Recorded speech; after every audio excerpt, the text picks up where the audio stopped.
ያልተወለደ እግዚአብሔርን መንግሥት ለማየት አይችልም አለው። ኒቆዲሞስም ሰው ከሸመገለ በኋላ ዳግመኛ መወለድ በምን ይቻላል? ዳግመኛ ይወለድ ዘንድ ወደ እናት ማኅፀን ተመልሶ መግባት ይቻላልን? አለው። ጌታ ኢየሱስ መልሶ እንዲህ አለው፣ እውነት እልሃለሁ ዳግመኛ ከውኃና ከመንፈስ ያልተወለደ ወደ እግዚአብሔር መንግሥት ሊገባ አይችልም። ከሥጋ የተወለደ ሥጋ ነውና ከመንፈስም የተወለደ መንፈስ ነውና ስለዚህም ዳግመኛ ልትወለዱ ይገባችኋል። ስለ አልቆቤ አታድንቅም፣ ነፋሱ ወደ ወደደ ይነፍሳልና ድምፁን ትሰማለህ እንጂ ከየት እንደሚመጣ ወዴት እንደሚሄድም አታውቅም። ከመንፈስ ቅዱስም የሚወለደው እንዲሁ ነው። ኒቆዲሞስ መልሶ እንዲህ ይህ ቢሆን እንደምን ይቻላል አለ። ጌታ ኢየሱስ መልሶ እንዲህ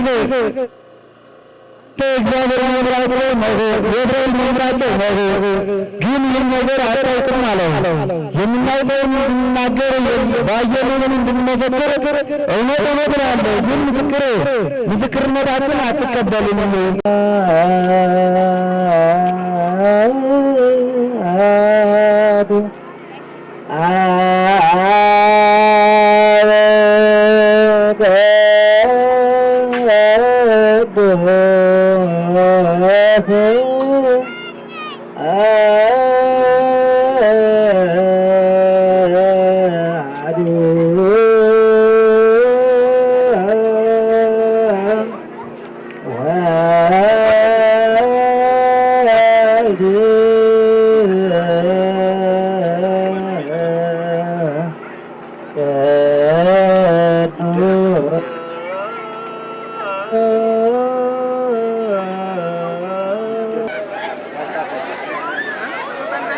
Bye bye.